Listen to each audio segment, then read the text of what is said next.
Hello, ladies and gentlemen, boys and girls, let's get right into it. My next guest is a well-respected journalist right here in St. John's, Newfoundland, and we once shared broadcasting duties as we covered the QMJHL for the St. John's Fog Devils in the mid-2000s. He's one of my favorite media personalities in the world, with an affinity for classic rock, classic films, and classic hockey cards. He's worked in pro hockey as the director of communications for the AHL St. John's Ice Caps and is a good dad and good friend. He is a jazzy journalist, a fabulous fan, a dynamite dad, a blissful broadcaster, a reliable reporter, an amazing Atlantic Canadian. He's a King's College grad and a fabulous dad. He takes long naps and worked for the Ice Caps. He's good with a word and is a pop culture nerd. He knows a guy named Max and lived in Halifax. He doesn't like to litter and is vocal on Twitter. He's never been to Brooks and is smarter than he looks. Oh, how I lie. He's a decent-looking guy.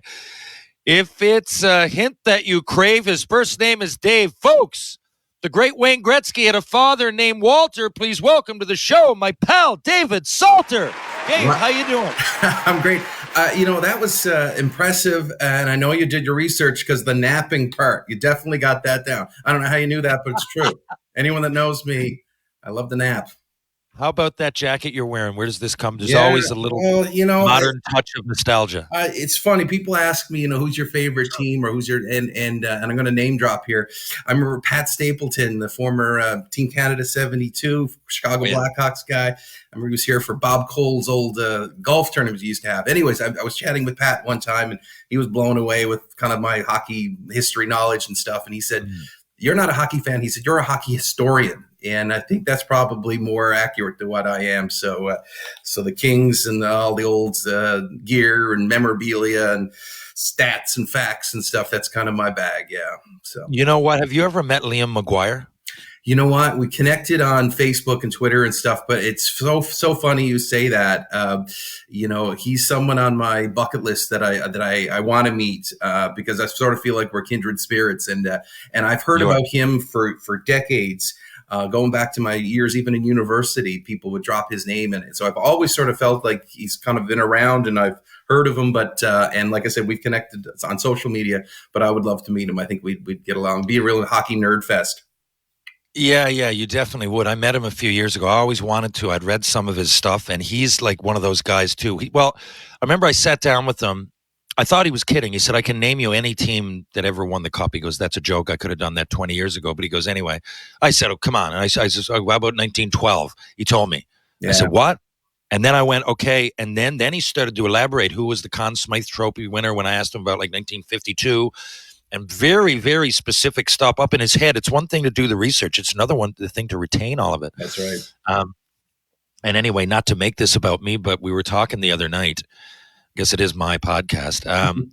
Anyway, but he's going to look into it. He thinks that my 21 years in between games is a Guinness World Record. So he's like, I was approached by somebody, and they asked me that, and I said, I have no idea how to figure that out. I just assumed it was Gordie Howe because he played that game, remember, in the late 90s, because he wanted to play in like every 5-6 decades in a row. But my buddy brought it up. He's like, yeah, but he played in 1981, though. It was like 19 years in between, not 21. You might. So who knows? Liam would be one of those guys that would know that. But you'd certainly be in the running. Yeah, that's absolutely right. He would be. Now, not to and a lot of people don't realize I was playing senior hockey the whole time and actually skating with the Growlers. Not their team with Matt Cook, but especially in the summer, they have a skate that's ongoing once in a while over the years. They black aces down there for the guys that are injured, that sort of thing. But anyway, I'm not here for that reason. You're here in St. John's now, right? And your daughter's here. Correct. Just ask because every once in a while you're from Halifax, correct? Yeah, my daughter's in Halifax now, and she's pursuing a career in music. But my son James is here in St. John's with me. He's finally got into sports. He didn't pursue hockey or anything, but he plays volleyball and he loves it. But I'm here, and like I said, I've had a pretty I wouldn't say wild, but I suppose well-traveled would be a good way to describe it. I keep pinballing back and forth to Newfoundland, but I did the math the other day, and after I moved out of my parents' home, and I think that was in the early 90s, I've had 22 different addresses. Oh, Yeah, so it's funny. My partner, she moved in with me recently, and she was complaining, God love her, about the move and everything else. And I was like, 22, baby, 22 times. So I've moved around a lot, but predominantly in the Atlantic Canada in the past little while. Now, of that, I want to get your opinions on some recent stuff. But of those jobs, how did you how did you enjoy being the director of communications for the Ice Caps? Because that was, that's probably the best hockey, quote unquote, hockey job you've had. I assume. Yeah, I did some scouting with the Worcester Railers actually when I was in Halifax. I scouted university hockey there for them. That was pretty cool. But and I made some great friends that I'm still friends with. And that's the great thing, as you know, more than anyone, the hockey world, the connections you have. I mean, I can probably go anywhere, especially because of my time with the Ice Caps. In North America, certainly the United States, and have someone I could, have a beer with or whatever. But the Ice Caps was awesome. I mean, working for Danny Williams, who was just a class act, who owned the team, and Glenn Stanford, who ran the team, was just as good as it gets. And, having that affiliation with the Winnipeg Jets, and then the Montreal Canadiens. The Canadiens were so classy, such a classy organization to deal with. The Jets too, but the Canadiens is just another level. And I grew up a Montreal Canadiens fan, actually. So that was a really neat experience. And then, of course, the John Scott stuff. I did all the communications around that pretty much by myself, because the Montreal Canadiens really didn't want any part of it, when the whole thing came with the All-Star game. And I remember finding out that he was going to the All-Star game, because there was that controversy, was even going to be eligible to go because he was in the American Hockey League at the time. And I remember calling the Canadiens, because you always wanted to run by things with them. We never wanted to act independently when it was players that they owned, and they owned all our players, basically. I remember calling them and saying, look, what do we do? What's going on? Like, I'm starting to get some phone calls. And they said, I remember the comms guy, his name escapes me right now, but also very classy guys. He said to me, David, he's your player. It's yours. And I was like, okay. Oh, yeah. And then the phone calls just started coming in all over North America. And I had to set up a news conference from St. John's, because I didn't often travel with the team. A news conference I think it was in Bridgeport, Connecticut, because it was near ESPN, which is in Bristol, Connecticut. And so there's just that was crazy. And then, of course, he goes to the All-Star game, and then he's the All-Star game MVP. And it was bonkers. I mean, I was thinking about it today. Mitch Albom, the famous writer, Morey and Tuesdays with Morey, he sent up a researcher to I guess meet John and everything else, and took me out to dinner for a screenplay that he was apparently writing. I don't know whatever happened to it, but that was bonkers. I mean, I worked in government communications in Newfoundland and in Nova Scotia as well, and I've done some interesting things, I suppose. I don't know if the public would find it that interesting, but the John Scott stuff around the Ice Caps was just bonkers and so cool, and he's such a good guy to deal with. So that was definitely the most, because again, NBC, ESPN. I mean, it was arguably one of the biggest sports story. Well, it was. One of the biggest sports stories of the year in North America, right? And so that was cool, kind of being the point guy for that, and developing a relationship with John. So I think it would make top 50, depending on who you're talking to, for the decade. Yeah, I mean, a guy gets traded from Arizona to Montreal, demoted to St. John's. So basically Arizona to St. John's. They couldn't send him to Siberia. The closest they could find was St. John's, right? Yeah. From Arizona, one end of the continent to the other. And I never thought about that. Yeah, from Arizona to St. John's, which are opposite for so many reasons. Yeah, and tried to bury him there and hoped it would just go away in St. John's, in Siberia. And it never did. And it was crazy. I remember when the trade happened, I was like, oh my God, because we knew what was happening. This whole thing, with the All-Star game was started when he was in Phoenix. So that's why he was traded, was to just banish him and hope it would go away. Yeah. So when that trade happened, I was like, oh my God, this is going to be the biggest thing to happen in my career, because I just knew where this was going. I remember John called me, and he's like, what? At this point, he didn't know if he was going to go to the All-Star game, or if he was going to take his name out of it, because of course the NHL didn't want him doing it. I remember the first phone call I ever had with him, he's like, what do you think I should do? I was like, you're asking me? I don't know. Talk to your agent, talk to your family, you know, but I was kind of flattered, I suppose, in a strange way that he would even ask what I thought of it, because we'd never even really met before, or hadn't met at all, actually. So that was cool. That was just a great experience. And we had the Calder Cup run in 2014, which was awesome. And, you know, still see a couple of those guys, you know, Josh Morrissey and Lowry in Winnipeg. Hellebuck was kind of just, I think he traveled with us a little bit in that playoff series, but didn't play. But of course, later he did with the Ice Caps. So no, that was the Ice Caps experience was awesome. It was first class, and it was definitely a highlight for me and something I wanted to do. Speaking of local hockey, okay, you just reminded me there. The St. John's Ice Caps went on a run. Yeah.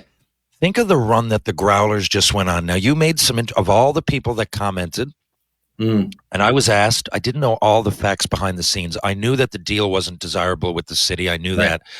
And I think paying for like most, if not all, of the travel. And I knew it wasn't a great deal. I didn't see it shutting down halfway through the year. And again, because a lot of things, for me, the thing that frustrated me was I get so many messages, as you can imagine, and so many people wanted an answer, and so many media and fans and everything from other places. I tried to tell them, I said, it's not like we had 300 fans a game. That's the way it's projected. And they said, and a lot of people, they lost their fifth team. No, we didn't. We didn't lose any pro team. That we technically we lost them from our city, but we didn't lose them because of lack of fans. Right. They moved because of NHL teams wanted to bring them closer, as you would. I totally understand it. But the way they framed that whole story was as if there's no fans going to the games, and that we've lost another one. Why give them? But can you straighten out some of that for people? Yeah, might listen because I'm not that close to the situation with the Growlers. And as a reporter here in town, I interviewed Dean McDonald, a few times about things, and to be honest, I never really felt like I was getting the complete story of the situation. And I'm not a devoted sports reporter. I mean, we miss Robin Short at times like this, the investigative journalism we do as a sports reporter. So I would kind of maybe do a story, and then I wouldn't do one for months on the Growlers. But here's my take on it. As you said, we lost the St. John's Maple Leafs to Toronto. We lost the St. John's Ice Caps 0.1 to Winnipeg. We lost the St. John's Ice Caps to Montreal. So they all went to their, not nearby, basically the same city. So that had nothing to do with necessarily with the geography of St. John's. They were just moving it to their hometown for salary cap reasons. The Growler situation was different. This was a team that we owned outright. So we had a little bit more control, or a lot more control in this situation. I know from my experience with the Ice Caps and being somewhat close to it, the city of St. John's has been difficult to deal with Mary Brown Center, et cetera, with the lease and all that stuff. But ultimately what it came down to the Growlers was they weren't paying their bills at the end of it. And we had heard stories that this had been going on for a while with the Growlers, which is unfortunate. And then they blame the city of St. John's. But ultimately, in my opinion, if you sign a deal and you agree to those terms, you have to pay your bills. You can't say, well, our deal really sucked and that's why it didn't work. Well, you signed that deal. The onus is on you ultimately to pay those bills. And then I guess at the end of the day, they couldn't, and the team left. What shocked me in some ways, well, I'm shocked actually when I think about it. With 8 games left, I think it was in the regular season, or 6 games. Yeah, that's 6 games, and they were all home games. That's unheard of. And I think that speaks to the utter frustration that the ECHL had with the Growlers organization, that they couldn't come to some agreement here just to play out the year. Because I kind of went through the history books, and I remember the San Francisco Spiders, the ECHL, folded halfway through the season. I remember that there was an Albany Choppers of the I think they were in the American Hockey League brief. It was the IHL. I think it was the IHL. Again, midway through the season. There's been a few of those over time, but not this late in a season. And I think it just speaks to the issues that the ECHL had with the Growlers management, that there was no love lost there. And I think it was probably there was issues of payment and money that had been going on for a while. And I think there was no sense of among the other owners in the ECHL, or no sympathy, I should say, probably among the other owners for that franchise. I think they just had enough, and it clearly speaks volumes that they had enough, that they were saying, we don't care if there's 6 games left or 2 games left, we're not paying a penny to help you out, or we're not going to reach out or reach into our own pockets to help you. So I think that says something about the frustration that the other teams of the league and the league, head office had with the Growlers. For them to let that happen, it sounded like not spiteful, but just like I said, I think there was no love. Kind of spiteful. Yeah, I don't think there was any love lost with the ECHL. And the scary thing is, I said, Terry, on Twitter, is that I don't know where this leaves us.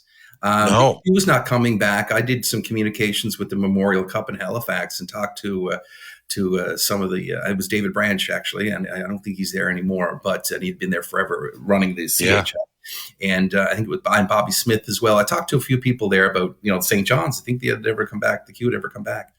No, I don't think there's any interest in that league coming back. And that's the league that really makes the most sense for us, junior hockey. Of course, as you mentioned, me and you did the TV games for the Growlers, and with the Fog Devils. And but it didn't work here. I think it was just mismanaged, and I don't think we'll get a second chance with that, unfortunately. It was, though. So I remember that. Now, I remember of all the teams, the Fog Devils got the least fans. Is that because we're not interested in junior hockey, or was it mismanaged? I really don't know, because I think it's probably, Go ahead, sorry. I think it's a bit of both. I don't think they really had hockey people there, like a Glenn Stanford or someone like that probably would have helped. And I think there was just a real snobbery or ignorance from the hockey fans here about junior hockey, and they just didn't really understand how good it was. And I think they were coming right from having the St. John's Maple Leafs, Toronto's direct farm team as well, right? Exactly.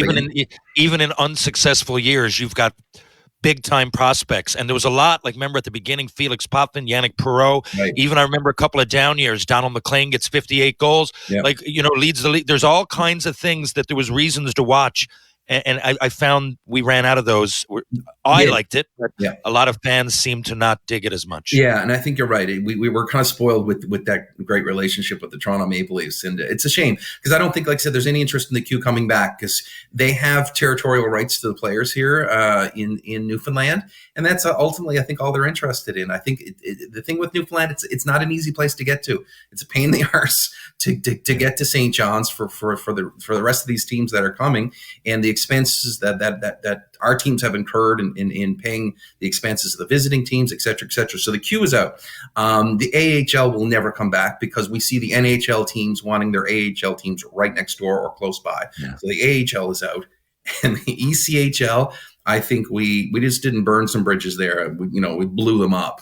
We torched them. So what about like the Southern Pro? Like, what do we? That's it, Terry. I mean, where does it go? Yeah. And that's the ultimate. Those leagues. I think the Southern Pro, and I don't know if there's the Western or Central League. I think some of them. Look, I don't want to. Federal leagues, like they're bus leagues. The Federal League, senior caps, the Herder champs could beat them. I'm not down on. Just look at the resumes of both. Yeah, I'm not putting that down. I love that you can still. I was just down in Binghamton. They got an Federal League is and they sell it out. I mean, whatever. It's each their own. I mean, totally. I'm not. But I'm just saying. In turn, I've watched the hockey. I've seen it. Yeah. I've looked at the resumes. Guys have come from the Federal League here and gotten cut from the senior teams. Yeah. Right now, our senior here is second to none in Canada. Our league overall, and the Southern Shore Breakers, who. We go a year late just to fill people in that are listening, just for money raising purposes. So Southern Shore Breakers are going to the Allen Cup. They didn't make the final this year, but they have a chance to win. Like Newfoundland, it works. If you finish last, you get the draft first. So there's a lot of parity. It's a whole little league we got going. That's a really awesome league that you cocould probably consider semi-pro if you in relation to those other. I mean, they're probably paying more money down there, and it's more marketed around. It's still a pro hockey venture. But it's just those last few rungs are no better than senior, and people got that here. So why wouldn't they just go watch senior caps? Yeah, you're right. My favorite hockey to watch, though, Terry, and the one we haven't touched on is university hockky. Yeah, and I scouted hockey there. Acadia University, I love that barn. The old Halifax Forum, watching SMU and Dal. SMU's got their own rink now, but just that charm of that building, which is about 100 years old, the Halifax Forum. And UNB right now, I mean, that juggernaut, they would be a competitive ECHL team. I mean, when I was scouting for the ECHL, I could never get UNB players because they were going to NHL or they were signing AHL deals. They wanted like an NHL deal or AHL deal. they wouldn't even look at the ECHL I know. UNB guys, right? So that's hockey that would be amazing here. But there's just no appetite at Memorial University for varsity sports. Why? Any I don't understand. If they had it, Dave, and you know what? Yeah. If they had it, it would be like when the I think it'd be like when the St. John's Edge came here and Carl English, and all of a sudden, like there's this league that is got a few eyes on it, but we be selling out. Like if fans, if that's what we had, I think fans would support it just like they did the East Coast. Like you have something to go for that's not like local, that's a little bit fresh, that's relevant. A lot of these guys are going to go on, and a lot of these guys we watched on TV when Memorial, like that's a very relevant league, and I think you'd get 5,000-6,000 going mad. I think it would overnight change the whole perspective. So I think they'd make money. What is it? Why don't we ever have a university team? There's just no interest in varsity sports really at all. We have men's basketball. We don't even have men's volleyball anymore. We have women's basketball. We've got some soccer. But I remember talking to the folks at Acadia and their athletic director there. And he said, Dave, ultimately what fans care about, he said, are 3 sports: hockey, football, and basketball. And Acadia, of course, had all those teams. And, that's a university that cares about sports and sees the value in it. I remember going down the Annapolis Valley. I was there in the fall, and I was there for the Doobie Brothers, which you would like with Michael McDonald. And anyways, really? I drove down to the valley with Michael McDonald. I mean, Michael McDonald opened up. Michael McDonald was performing with them, right? Because he was the lead singer in the last half of the Doobie Brothers. Yeah, I forgot leagues, all that stuff, right? Anyway, I forgot all of that. I forgot that Michael McDonald was in the Doobie Brothers for any time. Like I don't know how, but anyway, okay, that's another conversation we'll have in a little bit. Anyway, so I drove down to the Annapolis Valley, and it was what do you call it?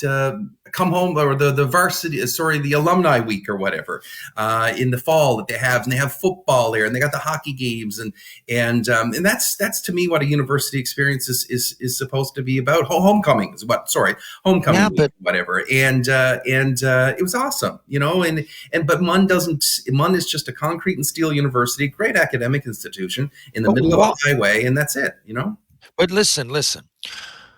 And alumni too. Like the McCain's, I think, donated the McCain family, French fries and everything. $20 million to Acadia University for their sports. Acadia, okay. I thought they were Dalhousie. I didn't even realize that. But all those universities tap into alumni and getting these funds to support the programs. But Acadia, MUN's just never really.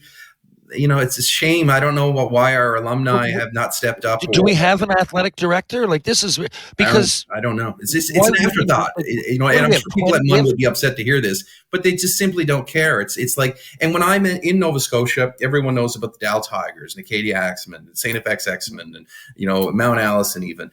But like sometimes I go, MUN's the Seahawks or the Beathics. That's what it used to be going back in the day. So it's kind of they're sort of familiar with it, and it's a shame because I think the students would rally behind it. When I was at MUN, there was only one thing that we were interested in other than university studies. Was the breezeway, was the pub, because you didn't go to any sporting events, so there was nothing like that to rally around. And I think they would.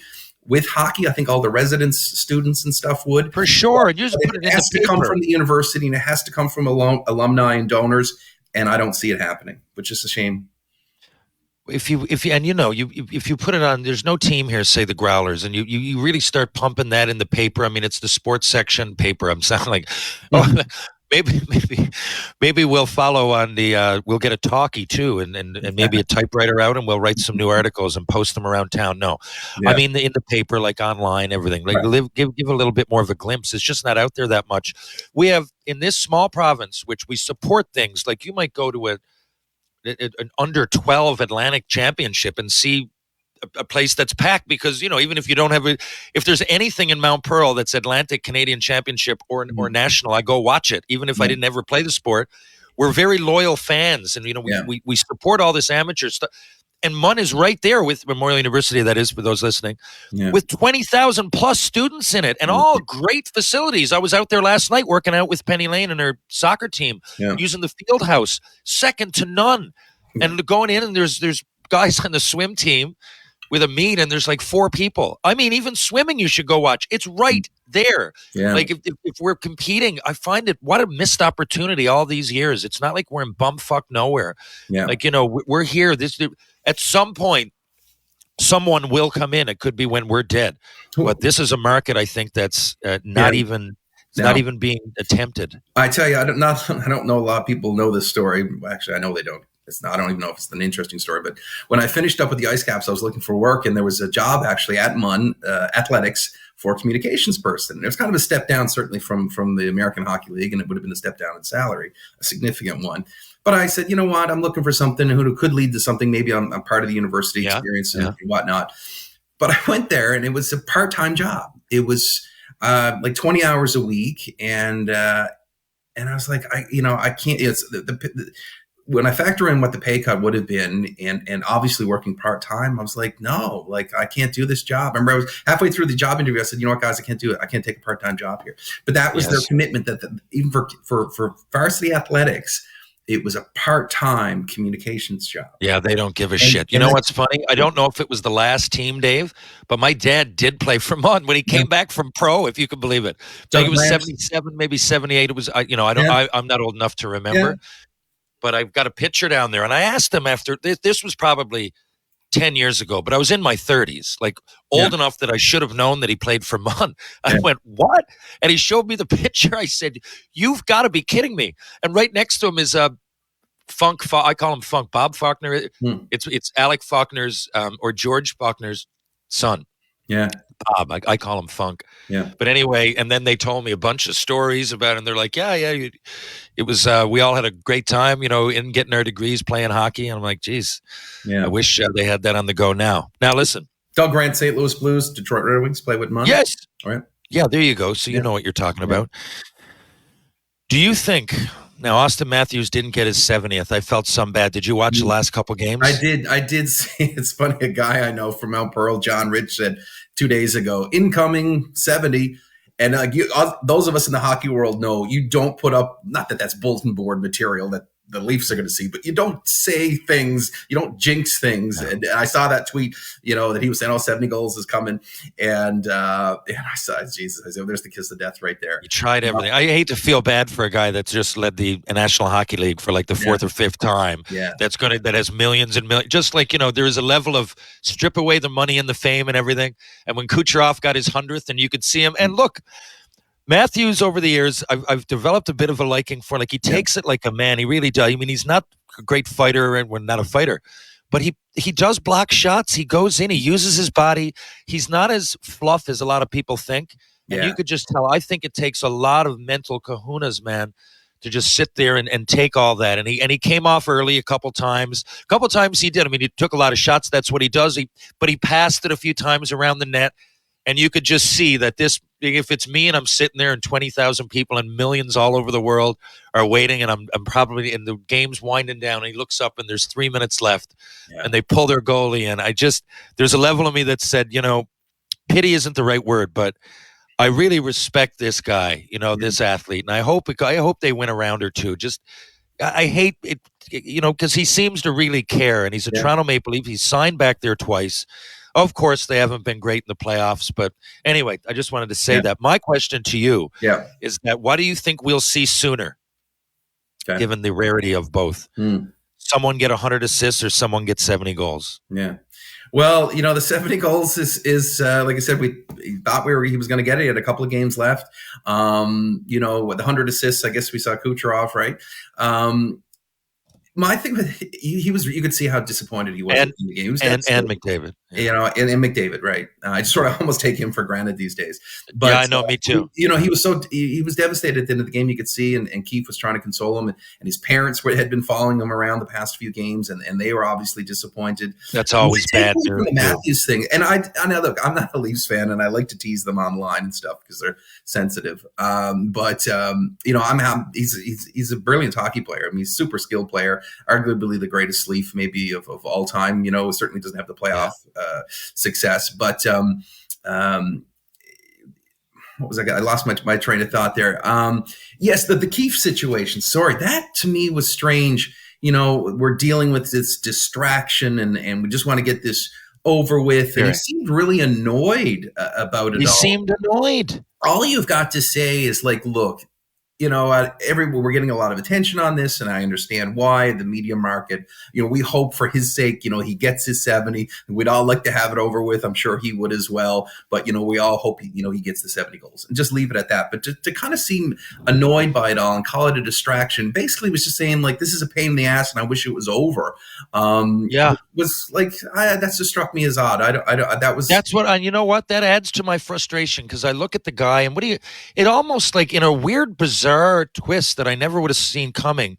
It was almost like a drag for a week. He shouldn't play. He shouldn't. But what do you mean he shouldn't play? He's going for 70 goals. Like there's one team wins the Stanley Cup, 31 go home without it. Yeah. There's other things a fan base wants to see. He wants to see. Give the guy some flowers. And I there's something about me that was really up, and reporters, a lot of them, that I don't think really sat back and realized that it transcends the game of hockey, and the Leafs haven't had much to cheer about since '67. Yeah. And here's a guy that, now that being said, I'm looking. I knew that he missed a bunch of games, but like when he had 60 a couple of years ago, he missed 10 games. Yeah. Right. So there's a chance he does it again. there really is. I mean, I was looking at some stats here that Mike Bossy had 69, I think, in 78, 79, I think his second season or something, or certainly early in his career, and he never did again. So that's why the thing, you want to get it when you can. But to your point, I mean, he could score 72 next year. He's certainly capable of it. But he's a great, you want to seal that away when you can. And this was his opportunity. And I feel bad for him. And whether you like the Leafs or Matthews or not, I mean, if you're rooting against him to get 70, you're a pretty hateful person. I know. I mean, like let the guy have his moment, and it's just great for hockey, and it really would have been cool to see him get 70. Absolutely, it's a special plateau. It's like getting 49 goals in a season. You want 50, right? Hey, I was telling a story going into my last period of my draft year, which ended up, if you look back for a lot of reasons, probably my best memories, my best personal hockey year. So we were going in the last game that meant nothing against Portland Winterhawks, and they were in like last place. Literally meant nothing to either team. And I had 48 goals going into the final game, and Damon Langkow was, I think, 2 points up maybe. He was very close for the scoring lead. And Brian Boucher was our goalie, and he played. And I remember Bob Laux asking all of us, and I just didn't want to miss a game anyway, but in the back of my mind, I'm going, are you serious? Like, obviously I want to play. I want to get 50 goals. I can't say it out loud, but of course I want to play, right? And I would have wanted to play anyway. I don't like missing games. Like, I don't like that. Okay, I might have an owie, like, unless I'm actually hurt. And Lanks was going for the scoring, and he didn't want to say anything either, but he's like, of course, play. And Brian Boucher just wanted to play. He wasn't chasing anything. He's just like, I don't really want to sit out. I want to play. It's Tuesday. We start against Spokane on Friday, and I want to be limber. So anyway, we played, and then the last period, I still had 48 goals going in the last period, and Bob Laux looked down, and remember him saying to the boys, he's like, I'm in the room before, he goes, I'm going to probably play Terry. And there was a guy, Ray Schultz, ended up playing for the Islanders a bit. Sugar Ray Schultz, I call him. He could fight, but he was a defenseman in junior. Didn't have quite those feet, so he played forward in the NHL, beat a few guys up, whatever. But a great guy. He had no goals going in. So he played. Ray scored his first of the year. Place went nuts. I get my 49th with about 9 minutes left, shorthanded. Lanks gives it over to me. Look for me. It was like Marner and Matthews. He could have slipped it into the net. Gave it to me, and then with about 28 with 28 seconds left, I scored my last goal. And I remember the fans like really, and they knew, the fans came to the game knowing that it didn't mean anything. But it was like when I played for the Growlers, I tried to tell people, like, it wasn't just my moment here. Like, all these people are here, and they want it. And again, they're paid for a ticket tonight to see me possibly get 50 and to see Damon win the scoring. And outside of that, just to see their team play. And there's a level of, what's the word? When symbiosis, like it's all about your team and the fans. And I find those moments are as much to be shared with the fan base as the player. That's just the way I look at it. And it's all about history too, Terry, and whether it's current history or going forward. That year, the scouts were able to say, here's a guy who scored 50 goals and had over 200 penalty minutes. Yeah. 49 goals. I don't know if they would have said he was a 50 goal I don't know. You're know? exactly right. You can fit it into this sentence. Yeah, exactly. Now you can take my name and put it in the sentence of, well, he did have 50. Now you can put it in that sentence, a 50-goal scorer. And you that's what 70 you'd say, well, he almost had 50. Yeah. Asterisk, he almost did. Exactly. And that's what the 70 would do with him. It's all about, whether it's the media or social media. I think Mitch Marner had 99 points the other year. He did. Yeah. I remember Apps, 75, 76 Penguins, 99 points. I still remember that. He never got 100 before or after, so that 70 is magical. Imagine if Paul Coffey had gotten if Bernie Nichols had 69 goals, we'd be like, 69 goals. He was a 60-goal scorer, like Dennis Maruk was a 60-goal. Then you're on another level of 60 goals or 60 plus. When you're at 70, Bernie Nichols had a 70-goal season. He was part of that group, and that's what Matthews would be, and still could be. But it would have been nice. Imagine if Paul Coffey got a couple of goals. He had 48, I think. If it wasn't 48, it was 49. Yeah, 50 and goals. but you would talk about the 50. The defenseman had 50 goals, right? Right. Meanwhile, it was just like probably like four assists were like shots that would have gone in anyway. They deflected off someone. Well, it's like the Hall of Fame, Terry. 3,000 hits. 300 wins as a pitcher. That's why those numbers are important, because people like us talk about it and the fans talk about it. And 69 is not 70. You almost feel better if he had 68. Because I know I would. I think if I was a player, I would. Yeah, I'd go, okay, I needed 2 anyway. Yeah. But, to say that and like yesterday, he had so many chances. We know hockey games move fast, but with DraftKings Sportsbook, an official sports betting partner of the NHL, you can score faster than anything happening on the ice. This week, new customers can bet $5 and get $200 instantly in bonus bets. Download the DraftKings Sportsbook app now and use code THPN. New customers can bet $5 to get $200 instantly in bonus bets, only on DraftKings Sportsbook. The crown is yours. Gambling problem? Call 1-800-GAMBLER or visit www.1800gambler.net. In New York, call 877-8-HOPE-NY or text HOPE-NY 467-369. In Connecticut, help is available for problem gambling. Call 888-789-7777 or visit ccpg.org. Please play responsibly. On behalf of Boot Hill Casino and Resort in Kansas. 21 plus, age varies by jurisdiction, void in Ontario. Bonus bets expire 168 hours after issuance. See dkng.com/hockey for eligibility and deposit restrictions, terms, and responsible gambling resources. NHL and the NHL Shield are registered trademarks of the National Hockey League. Copyright NHL 2024, all rights reserved.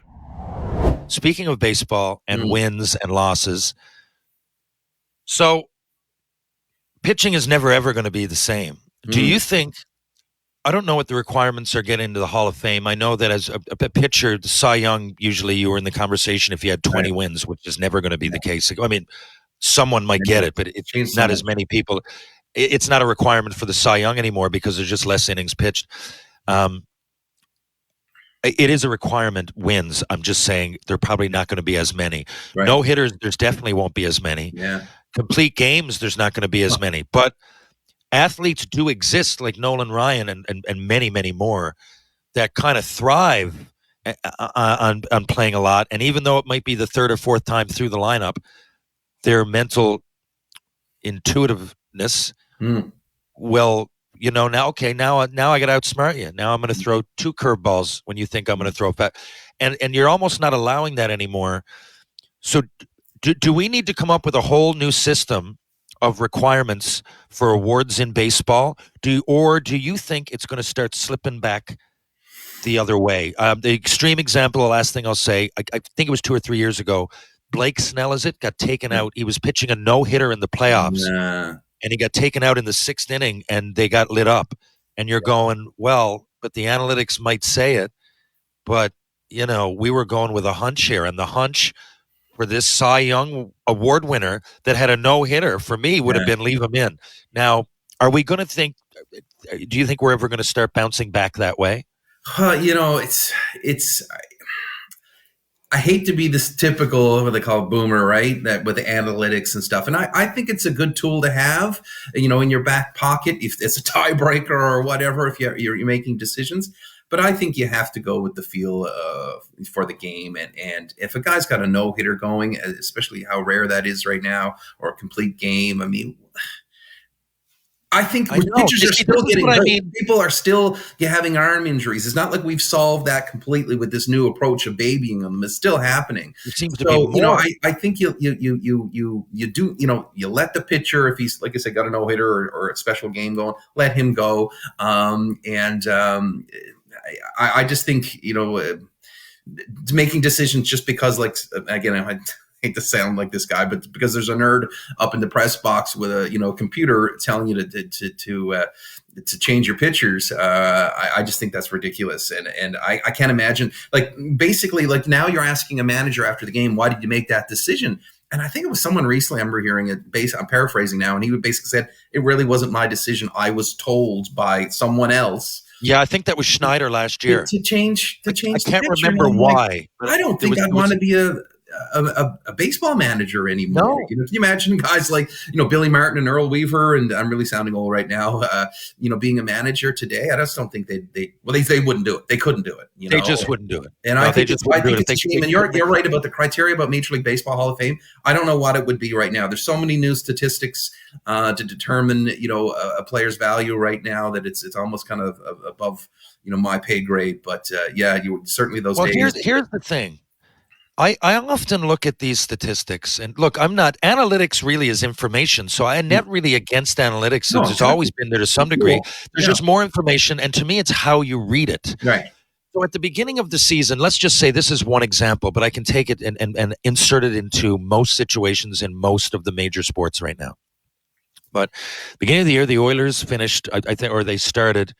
The Oilers, I think, were they were 2-10 maybe to start the year. That was horrible. So, a lot of polls came out, and they said any other team that finished 2-10, their odds to get into the playoffs, just into the playoffs, are like 2%. That's right. I know it seemed impossible. It seemed impossible. But okay, so that is an analytic, of course. Right. That's information. Every other team that finished started like this. There's only one ever that got in. So I think it was like less than 1%, to be honest with you. Yeah, because analytics would tell you at that point, Terry, they did fire the coach, but like trade all the players, maybe we got to rebuild. It would have said that. You're exactly right. Now, if you looked within those 12 games, they were the only team to have most games outshot their opponent. Like the numbers within those 12 games showed you that at some point they're going to explode, whether they change the coach or not. This is a lot of bad luck, and these guys aren't going to miss that much. Now, the next 12 games, I think they went on a bit of a heater, but the analytics within those, shots on goal, chances generated, were pretty much the same. Yeah. So you could read that one way or the other, right? Like you could be on the side of, well, they're going to bust out of this. So of the teams that haven't made it, this is by far the best team. Or and what analytics don't tell you, Terry, is this team is good enough to win 12 straight games. Yeah. Yes. That's the thing. Analytics don't say that. But on paper, if you told me the Oilers, with all the skill they have, just won 10 games in a row, I'd be like, okay, I can buy that. They've got a good enough team to do it. Then analytics doesn't tell you that. It just tells you at this point in the season, they're this far behind, so this season's a write-off, so maybe you make moves based on that. And that's, like I said, that's to me some of the frustration. But with baseball, it's like they've just I'll use like a Yogi Berra-ism, they've overthunk things right now in my mind, and it was a beautiful game. The dimensions, everything's just so perfect the way the game was created, and the rules and the distance from the mound and all that other stuff, all the nuances of baseball, it was perfect. I don't know why they had to screw around with it, I know the answer is yes, but have you seen the Ken Burns 9 innings baseball documentary? Yes. Yeah, amazing. Yeah. It was fantastic. Well, you know what? One thing that I love about baseball is that, he goes over those dimensions over the years, and it's like, wow, like this game has stayed pretty much very true to form, not the same, but true to form since it started. It's still the same distance between first and second, and the pitcher's mound and home plate and all the things that have happened. But what I love is that you can build a stadium and just put whatever the hell you want. You can put in a green Is it in Texas? It starts to go uphill in the outfield. Right. You can put the dimensions whatever the hell you want. Here's what we're going to do. It's going to be 301 down the line. 320. Let's settle on 311. Screw it. Let's go for a beer. And everything else is so perfect. And that's what you talk about that, Terry. Like I was saying to people the other day, there's only one hockey rink I'm interested in going to now, and that's Madison Square Garden. It's because of the history. Everything else to me is the same. In hockey, all the buildings there's no character anymore. The old Boston Garden, Maple Leaf Gardens, Montreal Forum. The only one that's left is Madison Square Garden, which I've never seen a hockey game there. That's the only hockey rink I'm interested in. Baseball, I want to see them all. I've been to Wrigley. I've been to Pittsburgh, which people say is the best in baseball, and I agree. I've been to Fenway. I've been to Yankee Stadium, Mets. So in the past few years, I've started to go more and more baseball games because of like you said, the uniqueness of all the buildings. Despite the rules still, like you said, not changing. There's some nuances with the buildings and whatnot, and that's to me speaks to the character of baseball and. That's what I love about it. Like I have no interest. Like I said, if I can get to the Rangers in Madison Square Garden, I can never go to another hockey game live, and I could live with it. Because I don't need to see the building. But in baseball, there's so many buildings I still want to get to it. I still want to go to Camden Yards and San Francisco and Dodger Stadium, and that's the stuff that I love about baseball. Yeah. Well said. Me too. If let's say basketball, which is the most basketball. I'm trying to in my head because I haven't done my research, but I think more people take games off for load management in basketball. Would I be correct there? Yeah, I suppose in baseball. Yeah. So like an 80-game season, then he plays 60, and it's not injuries. It's and management. It allows for it from some of the superstars that might be thinking, say, awards, because the leading scorer isn't an accumulation, it's an average. So you can play 60 games and win the leading scorer. Yeah. And someone play 80 games and finish 0.1 of a point behind you and have played a lot more games, but you get it because it's average. So it kind of allows for that. But if all these players, let's just say basketball, hopefully it doesn't trickle into the other sports. Yeah. I understand that if it's the dead last game of the year, like say, if Matthews already had 70, totally get him sitting out. I get that. But in basketball, it happens as soon as the season starts. 3 games in 4 nights, well, the Stars are taking one of those games off, right? A lot of them.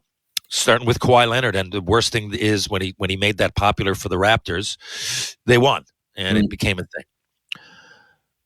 Should say the NBA just look at it and go, okay, if all of our star players have to sit out, why don't we just shorten the league? Why don't we just shorten the season? I was just going to say, Terry, that's my thing about all this. Baseball 162, and it's just special because that goes back to the days of Babe Ruth. Yeah, and as a fan that going in, like you're exactly. Very aware of that. And that's the charm. You have afternoon games. You can play doubleheaders. Yeah. Baseball's a little different. I think the hockey season should be around 70. I think basketball should be around 70.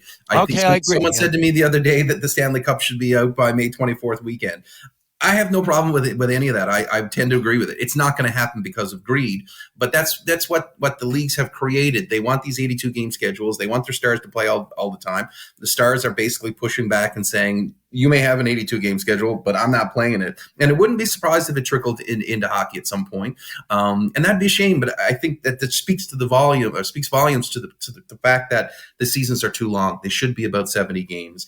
And that's the thing I love. My true sport that I actually watch the most live is football, because the games are so meaningful. You lose 2 or 3 games, you're done. Whereas in hockey, you can lose 2 or 3 games in 2 weeks and you're fine. And I just think the games would be more meaningful if the schedule was shorter, but it's never going to happen because of money. If anything, they'll have these preseason tournaments like NBA has, and they'll find a way to stretch it out before they shorten it. But I wish they would, but they won't. Yeah, okay, you're with me. I don't think it'll happen either, but to me, it's just logical math. Just look. If you want to talk analytics, there's your first one, owners, right? Smacking you right in the face. Yeah. Anyway, okay. Do you have time I got to take off soon, but I usually do a rapid fire randoms section, and we're going to do a real shortened version of that. Maybe 5 minutes. Are you all right with that? Yeah, let's do it. Okay, here we go. Dave Salter, rapid fire randoms. Favorite jersey of all time in any sport? Actually, give me your favorite hockey jersey and then your favorite non-hockey jersey. So tough. Well, the Minnesota Fighting Saints that your dad played with, that logo is amazing. I love the Cincinnati Stingers, WHA. The WHA had so many great ones. I love the old purple and gold Kings, North Stars. I love. There's so many, but the WHA had so many great ones. Yeah, the WHA were awesome. And what about outside of hockey? Outside of hockey, I like a lot of the cartoon logos. I like the old Milwaukee Bucks logo, Yankees, the classic Yankees logo with the top hat and the bat. The other logos that they use. I'm trying to think. Hockey has, in my opinion, hockey has some of the best logos of all sports. I think so. I think my favorite. I've never really swayed from Chicago. I love that. Oh, you know what I love? The Milwaukee Brewers with the bat and the glove shaping the MB. Good colors too. That's brilliant. The Brewers. The Brewers football is kind of not in the running. It's just numbers, really, for the most part. Yeah, the football. Yeah, I do like the old New England Patriots, the Patriot Pat. The cartoon. Guy, and I love the old Buccaneers. Buccaneer Bruce, Bucko Bruce, the old orange colors. So I like the Pats and the Bucks. I would say in football, but I'm like old school, right? Okay, so you're going on a trip to Mars. You're going. It's going to be 3 months each way. We've come up with some sort of spaceship that can do that, but you need. You've got all that way, but you can only take 3 albums with you. So, not necessarily your favorite, because I might lay off the Beatles because I don't want to get sick of them. So an album maybe that you haven't heard in a while, like 3 of those that that would entertain you. For me, maybe I'd pick a double album because of the length. You're 3 months each way, but that's all you have is 3 albums worth of songs. Which ones do you pick? It could be a straight album, could be a greatest hits, whatever. I have to have Steely Dan in there because that's my all-time favorite group, and I will never, ever, ever get sick of them. Senior's going to love that you said that. And there's a tough one because you could take Steely Dan's greatest and still not even have scratched the surface on their that's an album caught banned. Yes, fuck if I've ever heard one. Absolutely. So I would take Asia by Steely Dan for sure. Get some Stones in there if I need to rock out. Maybe Hot Rocks, the greatest hits from the 70s. And maybe something mellow, maybe some Joni Mitchell, Court and Spark. How about that? Just listened to that the other day. I always, at the end of each night that Penny Lane's here, we mix it up, but I'm like, we got to watch something educational. A lot of times that'll be a video, or I consider that. I'm like, you like Juice Newton? Well, here's the video, Queen of Hearts. Oh, that looks like the 80s. Yes, it is. You're still learning history when you do that stuff. But anyway, we watched Joni Mitchell live, just with a guitar. I can't remember where, but it was 1971. It was quite the concert. Brilliant. Amazing what YouTube can do, right? I say to my buddies, I'm like, why wouldn't you pay this subscription? Like, and it's funny the influence our music has on our kids, Terry, because, I was watching, I think it was Better Call Saul or some TV show, and the guy was in the supermarket, and there was a Steely Dan song playing, and my son, or I think it was Steely Dan, or maybe it was some yacht rock song that I also love. It might have been Christopher Cross. It's someone, and my son commented, I was like, how do you know that? And he's like, Dad, I'm in the car with you all the time. So the songs are subliminally, to me anyway, if infiltrating his brain.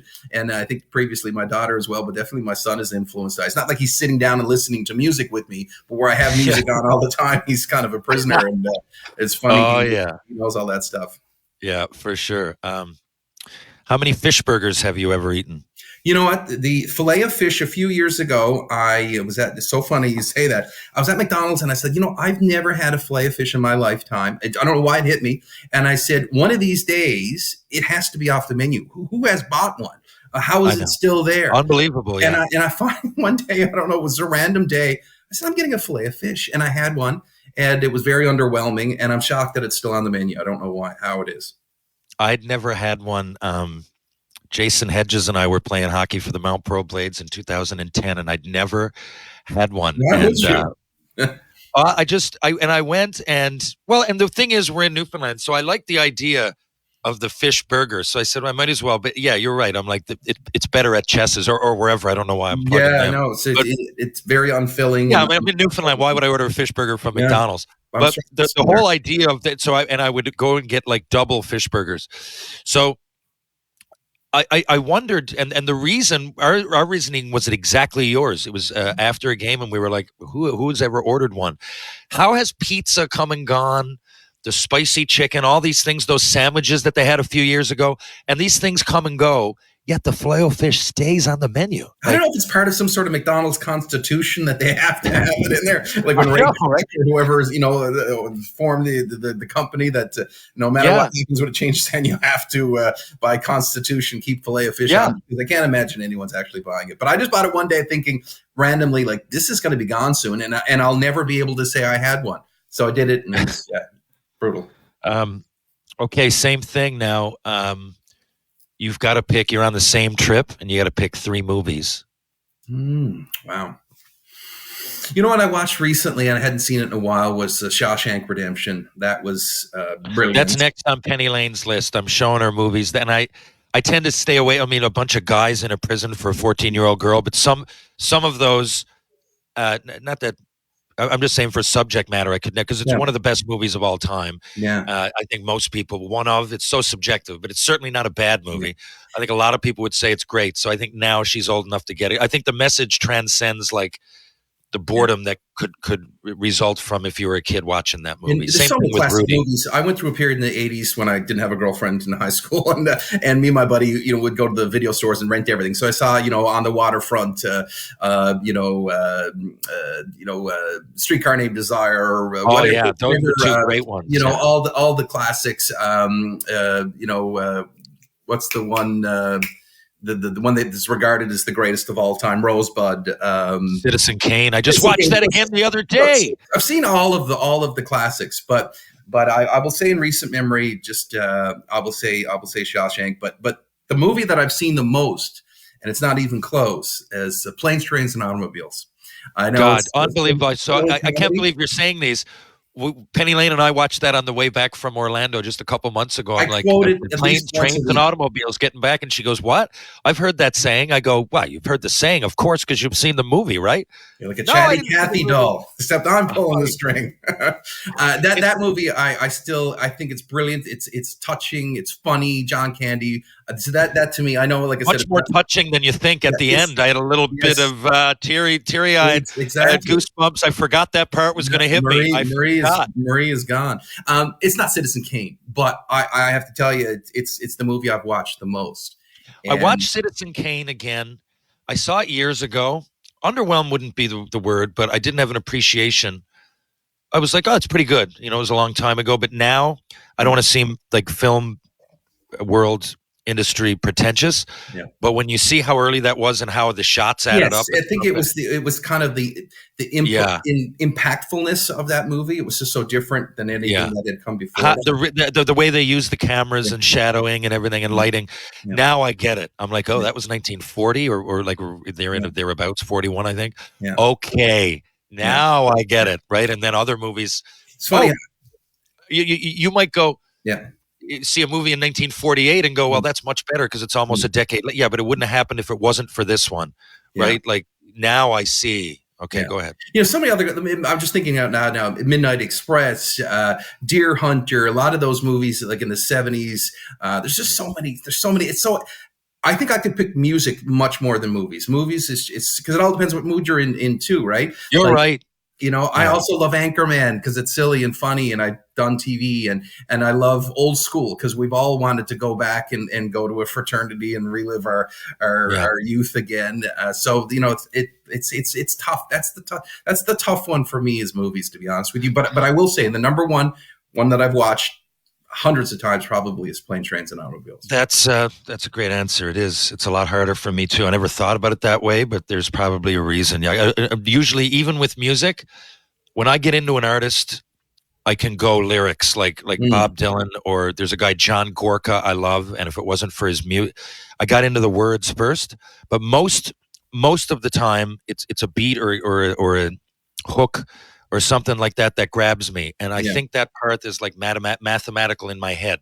Like it's tough for me not to like, I don't know, something something obvious, I don't know, that I heard for the first time, taking care of business. You know, I don't know. There's a Yeah. guitar, there's a beat. Yeah. I'm 5 years old. I like this. Right. I don't see ever not liking it because it adds, but I might watch, I don't know, a movie like Austin Powers, and over time, it might change. It might go in and out of like how much I really like this movie, and there's certain things and nuances, and where I am in life might matter. But with songs, it's often like, okay, I really like that. Like it's hard for me not to like, I don't know, Twist and Shout. I go back to those easy ones because when you're a kid, that's the first thing that grabs you. You don't give a shit what Bob Dylan wrote on Highway 51. Wouldn't grab you when you were probably 7 years old. There's a great example, but Dad played it so much that I'm going, okay, now I kind of get it. Asia was a great example. AJA for those doing looking it up.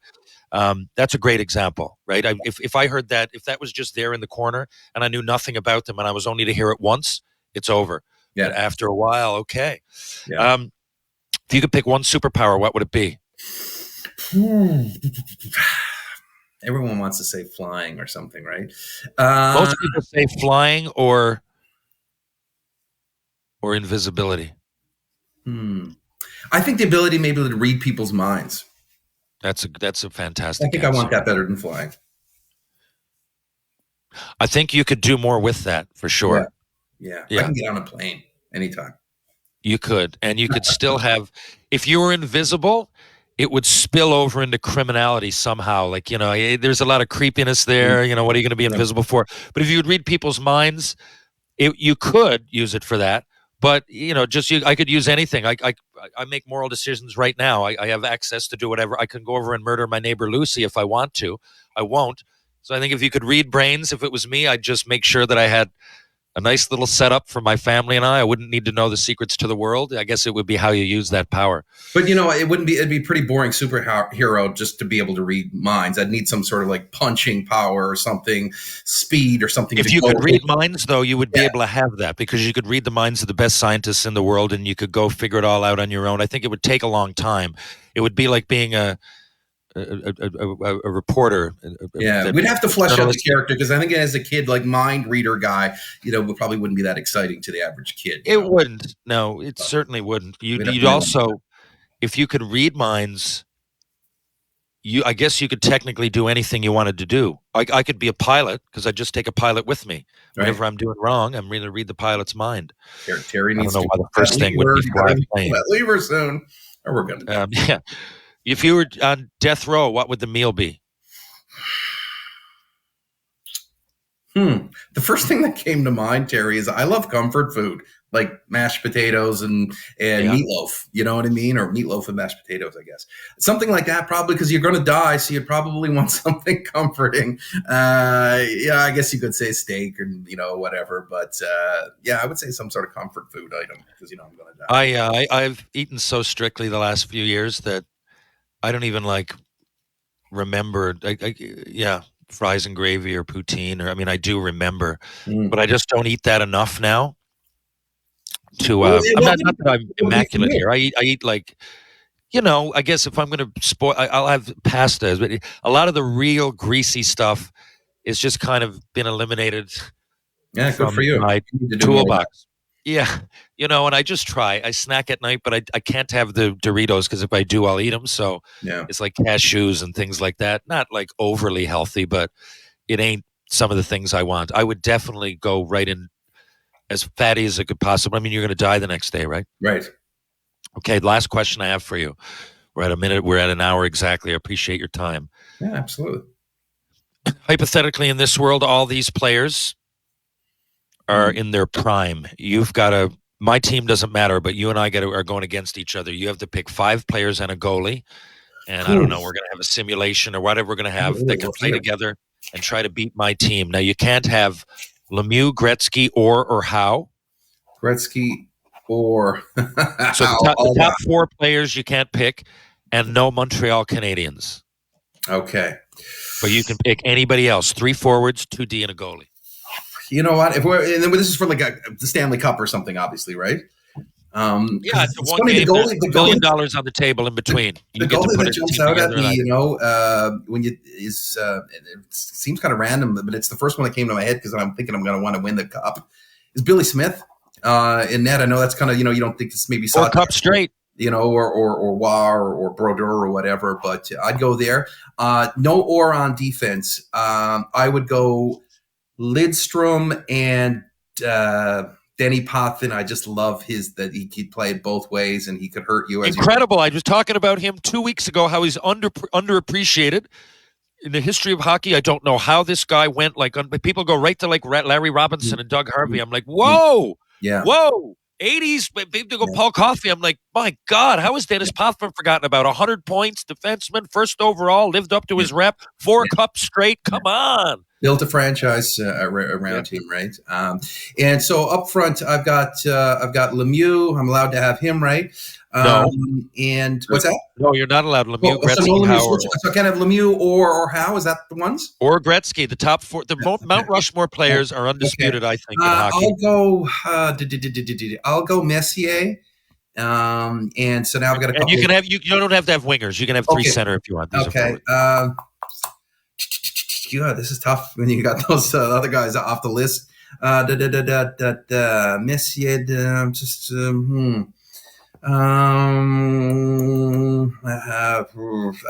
just give me a second here. That's all right. I can throw out some possibilities. Some people might say Sid the Kid, Connor McDavid's on the board. Stevie Yzerman's on the board. Yeah. I'm gonna go Yzerman, Messier, and I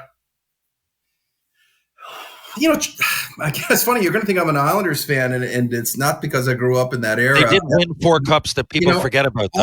I'll go. If I'm on a cup, I'm going to go Messier, Yzerman, and Brian Trottier. Trottier, what a great! You know what? I like those answers because Trottier is one of the most underrated players in the history of the NHL. I'm absolutely convinced, as is Potvin, as are the fucking New York Islanders. From 79 to 83. Is anybody was so tough. He was not a big man either, but tough as nails. And then went over to Pittsburgh and won a couple with them.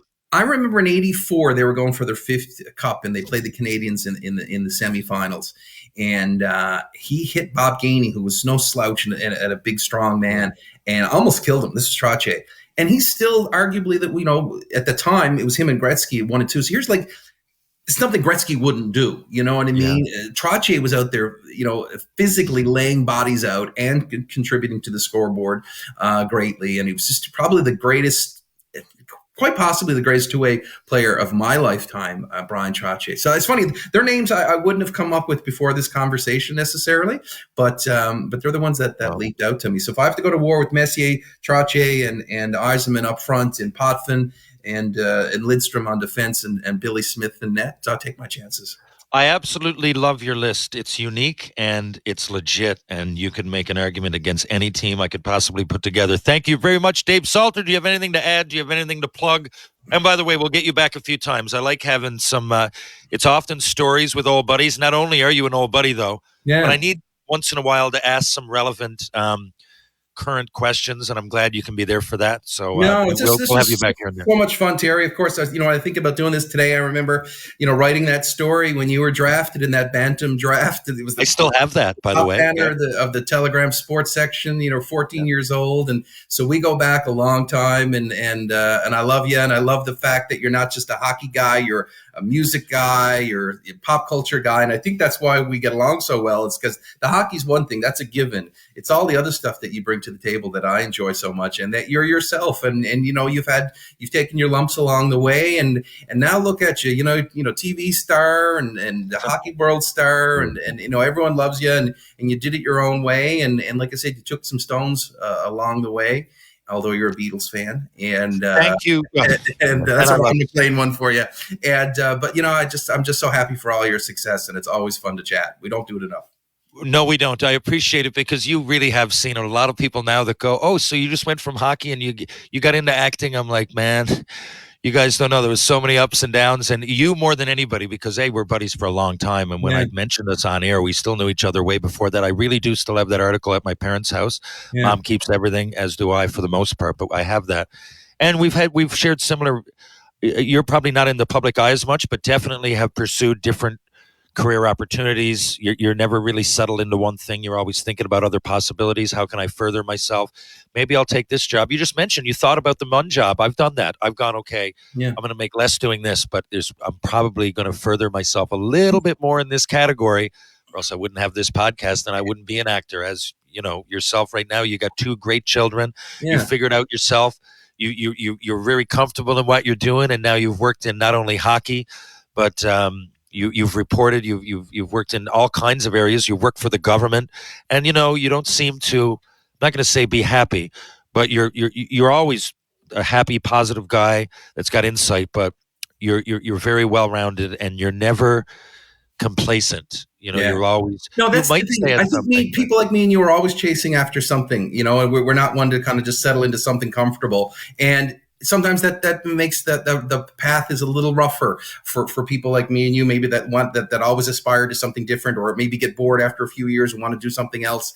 But I think we're the people, if I sound egotistical here a little bit, certainly you, but we're the people that maybe have more interesting stories than the person that does they're the accountants and then they die. Maybe they've got a more comfortable life. Maybe they've got more money than us. But I think at the end of the day, it's all about experiences you meet. I think we've got the more interesting stories. I tell myself that anyway. That's an incredible way to put it and a great way to end it. Thank you very much, Dave Salter. Folks, if you're in St. John's, Newfoundland, you want to go to George Street, you want a beer, you just want to relax, you want to see some live music, you just want to hang out in one of Canada's coolest streets, I would start with Trinity Pub. I'd make my way down and I would go to Rob Roy Confusion, the Martini Bar for sure. I'd go to Greensleeves, and of course, Turkey Joe's or TJ's Pub now, and the Bull and Barrel. If I wanted to go for a bite to eat, I would start with Loose Tie. I'd check out Merchant Tavern and also Blue on Water. I'd also go to the East End, Peter Wedgwood Cafe for a nice lunch. They also do catering. If I wanted to improve my life and have strength and balance for the body and mind, I would go to Rope Walk Lane. I'd go to Ryan Power, ex-pro hockey player and unbelievable trainer. Strength and balance for the body and mind. Power Conditioning on Rope Walk Lane. 2 locations for Mr. Lube, run by my buddy Chris Sparks, one of the best athletes ever from this province. One's on Torbay Road, one's on Kenmount Road. Live, laugh, lube. Pitbull Pain Relief, the pain sticks that just don't quit. Go to pitbullpainrelief.com, see what all the fuss is about. And, of course, True Hockey, take what's yours. Folks, I'll be back just a few days with more Tales with TR. Catch you guys on the rebound.